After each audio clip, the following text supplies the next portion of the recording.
Last week served as an introduction to argument and persuasion, and really what our purpose is with argument, and kind of separating what we generally think of in our personal lives as argument and thinking of it more in terms of writing, right? Which is to be persuasive and to convince someone to want to learn more, feel a certain way, or take a certain action, right? This week, we're really looking at the structure of the argument. And with that, we're looking at the most conventional kind, I guess you would say, the one that's was identified by the ancient Greek philosopher Aristotle and still is used to this day. It's become what the basis of the 5-paragraph essay, quote unquote, even though it really refers to parts, not paragraphs. And so it can apply to, a whole speech or a whole essay that's multiple pages or 100 pages or even shorter than, or much shorter, because it's what these things have. And Aristotle was very specific about this because he felt that each of the main divisions of oratory, which at the time was all arguments were verbal, has its own distinct purpose. He felt that they had a purpose and were the most effective ways in which to be persuasive. Of course, there are many others, and writers often use many others or can be identified in different ways. This is just one that I think kind of simplifies it for us. Aristotle believed that any argument or any piece of rhetoric, any piece of persuasion, or anything really was a combination between or an interaction between the speaker, the audience, and the purpose. And all those three are dependent on each other. So my audience is going to change how I speak to them, or maybe even why I'm trying to persuade them in the first place. The shape, that is the organization or arrangement of an argument, reflects a host of factors, including that Aristotle rhetorical triangle, but it usually follows one of several patterns. That's an important distinction, and I kind of mentioned that already, that structures fit ideas, not paragraphs, are not forcing ideas into this prescribed organizational pattern, right? Think of like maybe when you were in high school and there was these set, like one of the examples I always remember is like Acer or a TP3 paragraph or anything like that. They're identifying purpose, but people use them for structure, but they're not quite that way. While we may not be familiar with the terms that are conveyed today, we're kind of familiar with this structure. Aristotle outlined it. It's what we now refer to as classical oration because it's from classical ancient Greece. Many writers still use this today, and I have a feeling a lot of us may feel comfortable using this style in our arguments that we will start writing this week and will be our draft or our final drafts prior to revision will be due next week. The introduction, what in Greek was the exordium. It introduced the audience to the subject under discussion. And it's important, exordium in Latin means beginning a web. Whether it's that introduction is a sentence, a paragraph, or many paragraphs, an introduction draws the readers into the text by piquing their interest, challenging them, or otherwise getting their attention. This is often when they establish, like the writer, like their credibility. The next part is the narration, and I'm going through these very briefly and then maybe spend a little time going through each one. The next part, which often, if we're looking at a 5-paragraph essay, is combined with the introduction, is what we call the narration. Think of this as like giving the background knowledge, right? It provides factual information on the subject at hand and starts leading toward the development of the argument. It establishes why, so it has a thesis. It establishes why the subject is a problem that needs addressing. So that leads to what our argument is, right? In modern times, we often call this the exposition. The level of detail a writer uses in this section depends largely on the audience's knowledge. Then there's the confirmation. Usually this is the major part of the argument. It's the body, right? It includes the development or the proof needed to make the writer's case. It contains the most specific and concrete detail. And often it has a strong appeal to logos or factual, logical information. Aristotle believed that important or effective writing or arguments often had a refutation, which involves a counter-argument counterclaim. Although classical rhetoricians recommended placing this at the end of the text as a way to anticipate objections, that's not set in stone. Some people may include that in the beginning. Not only should the counterclaim be presented, it should also be acknowledged for its strength and then refuted. Think of it as like we're building up the opposing side of the argument to then reinforce why ours is better. This often appeals to factual information, logos. And then there's the conclusion, whether it's one statement, a paragraph, or several paragraphs. This brings the writer's argument to an end. Remember, the conclusion is not just a restating of the claim. It's not just restating my thesis. Think of it as a purpose, right? It brings all of your ideas back together in a new way that wasn't previously as succinct, right? All in one part. It was, you did it throughout your whole essay. And it's your way of telling the audience, so what? They've read this whole thing. So what? What should they think? What should they feel? Why does it matter? Remember, while your argument is made in the other portions, your audience is composed of humans, I would hope. And humans, our memory works in strange ways. We're most likely to only remember the ending. If we remember anything, it's the ending that'll stick. So make that count. Think of it as leaving them with like a final parting shot. All right, now I'm going to break these down a little bit, these points even further a little bit. So the introduction.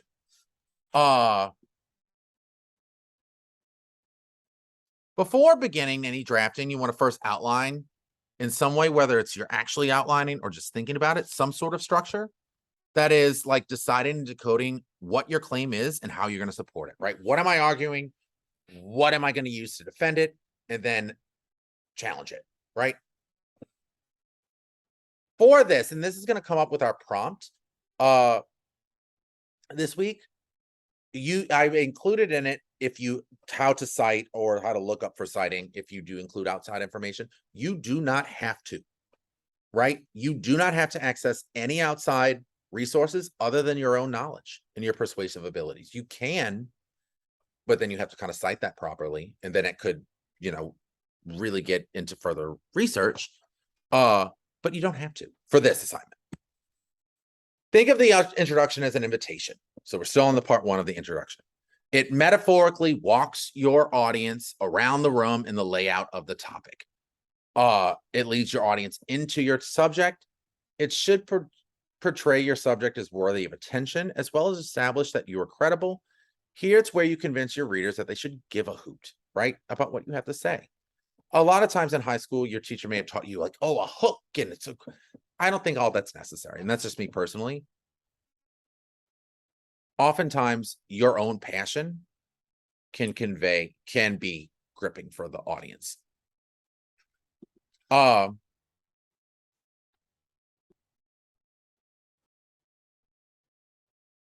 Think of it this, when you're crafting your introduction, I include some information on the hook. Instead, ask yourself these questions. Why is this topic important? Why should it be important?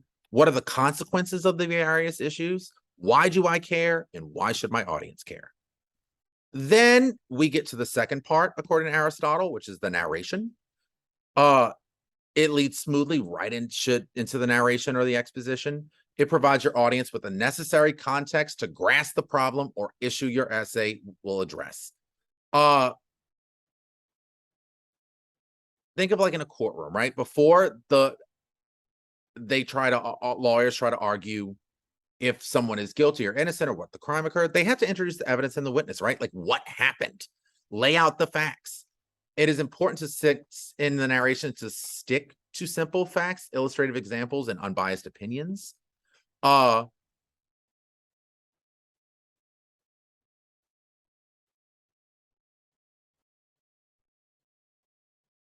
Anytime you're writing, you want to really think of your audience. Knowing or assuming who your audience is or what values they might have is crucial to writing a really kind of strong portion here.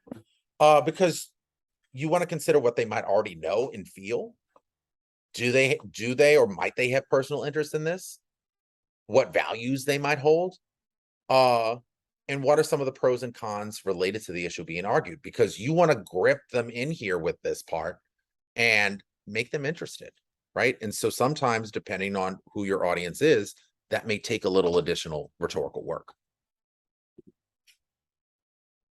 In the classroom, you can assume that the audience is a teacher or an academic of some kind, who will assuredly question your claims, evidence, and the soundness of your reasoning. And this really involves avoiding being overly general and unsupported assertions at the heart. That's where like some arguments end up being unsuccessful from the beginning because they're just unconvincing. Like, because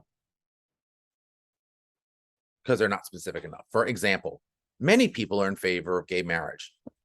That claim means nothing to me. Like, who are these? Like, what do you mean many people? Like, how did you get this information? What does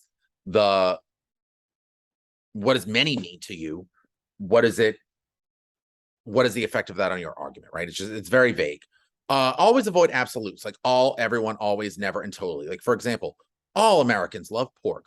No, they don't. I don't eat pork. Right? So already, even though it's unintentional, this statement is wrong, right? And if your audience might be like, oh, I'm not trusting anything they're saying because this statement's already wrong. I know Americans don't like pork. I don't like pork, and I'm an American, right? By the time you're ready to move on to the confirmation portion, which again is the bulk of your argument, is those bodies, you want to ensure that your thesis is clear. What are you telling me? What are you arguing? What are you trying to persuade me of? Like, right? If I'm talking about that puppies are better than kitties, in some point in that narration, often it's at the end of it.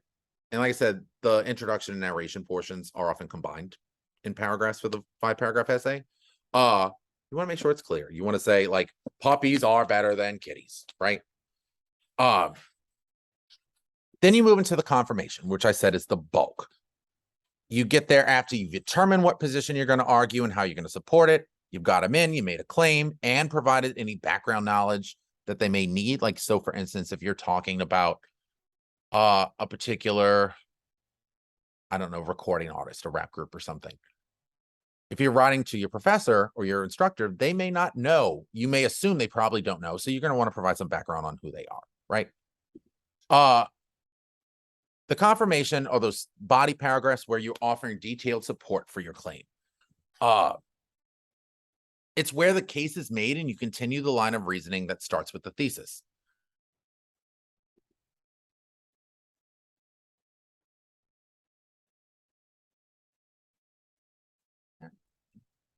After you've done that for several paragraphs, made your argument and supported it and said why that evidence supports your argument, you get to the refutation. So logic dictates that nothing is absolute, but rather has shades of probability or completeness, right? Like if we think of scientific principles, evolution, gravity, any kind of literary analysis, those are all, even if, like for instance, evolution and gravity, they seem very, very obvious to a degree, but there's still a shred of maybe it's not. And that's why they're theories and not facts. And they're expecting you to address any potential conflicting beliefs. If you don't do so, it ends up you come across as biased or even like not knowing what you're talking about. Right? Like, and they may not find you believable. If, for instance, we're arguing or someone's writing a persuasive essay about whether abortion should be federally legal or illegal, right? If you're only coming across from one side, your audience may interpret that as, oh, they're not even thinking of how the other side might feel or consider this one thing or whatnot. And it turns them off, right? And even though it's called a refutation by Aristotle, it is in fact a combination of a counterclaim and a refutation. So it's not just enough to say, oh, other people may feel that this is the case. You want to acknowledge it, maybe even acknowledge parts of it that are right, and then say why your side or your position is better. Think of it this way. We're never saying it's right or wrong. It's this argument is stronger, or this argument, or this position, or this claim is better than the other. Not that it's the best and this one's terrible. Because think of that, if someone is talking to you, and you feel like they're not listening, they're saying, no, I'm right, you're wrong. You tune out, right? Like, it's like, if you're not listening to me, I'm done. And your reader may feel that way too. So, the refutation, this section addresses that counterclaim. It's often found near the end of the argument. Excuse me. While this section of the essay is logical, it can also appeal to emotions. Additionally, it further contributes to your own credibility by showing that the writer is rational and informed about all aspects of the argument. It shows that you're fair and balanced, right? There are three ways in which you can address a counter argument: a concession, a rebuttal, or a refutation. Concessions: when you concede a point to an opposing perspective, you admit that there's a limit to your argument and that there's worth of other perspectives you may disagree with.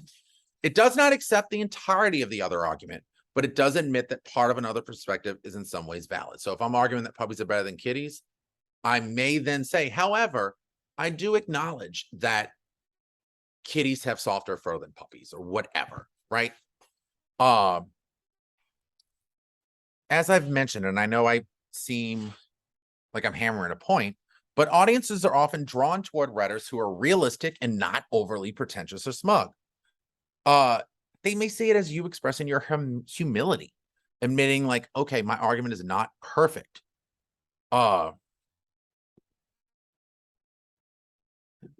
Rebuttals are when a writer challenges their opposing argument or point of view, trying to show that it's invalid or illogical.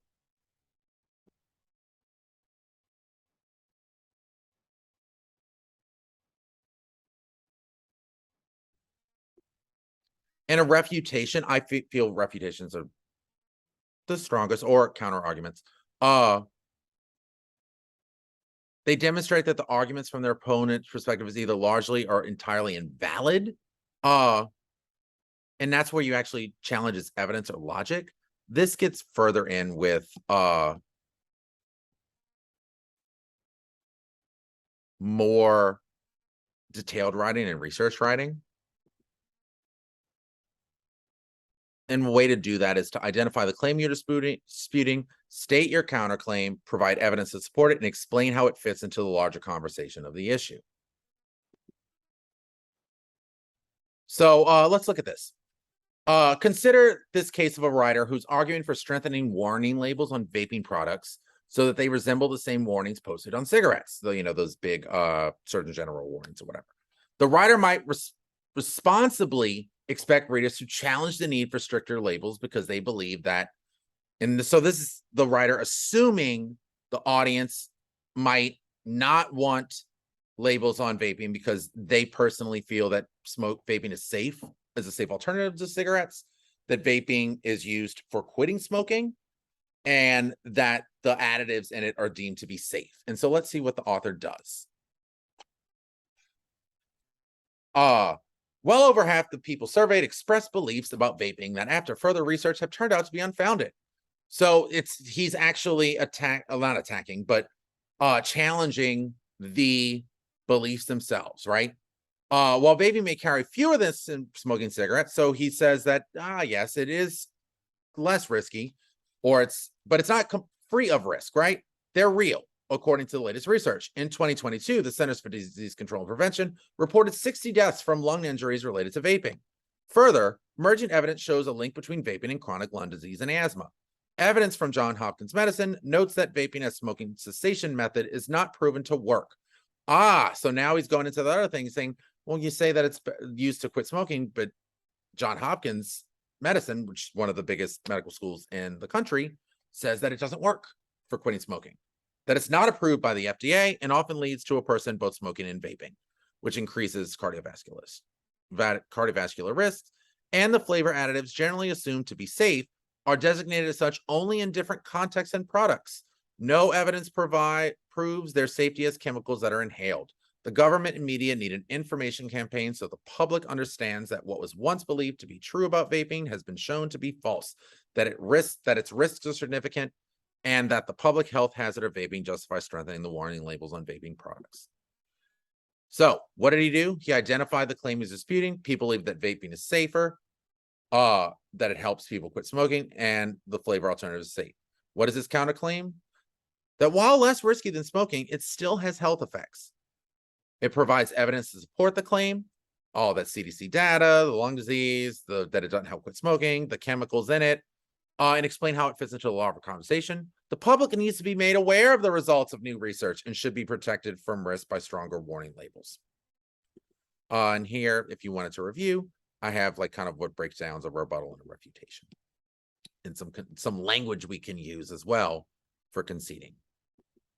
Remember, writers enhance their reliability when they refute, rebut, or concede. So when they have this section, this refutation, this counterclaim, opposing arguments and contradictory evidence, when you can do one of the three. When they concede, they accept a portion of a competing claim is correct, agree that the competing claim is correct under a different set of circumstances, or acknowledge the limitations of their own argument.